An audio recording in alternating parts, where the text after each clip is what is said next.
আজ ইসরায়েল কান্না করছে, কিন্তু এই কান্নায় আমাদের হৃদয় কোনো মায়া জাগে না। কেন? কারণ এই কান্নার পিছনে আছে হাজারো নিষ্পাপ ফিলিস্তিনির রক্ত, আছে শিশুর চিৎকার, মায়ের আর্তনাদ, বাবার নিঃস্ব বুক।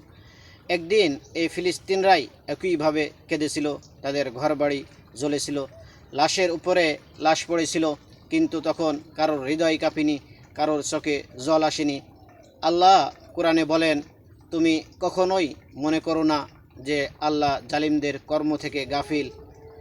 ইসরায়েল আজ যেই চোখের পানি ফেলছে, এটা কোনো মজলুমের কান্না নয়, এটা জালিমদের পরিণতি।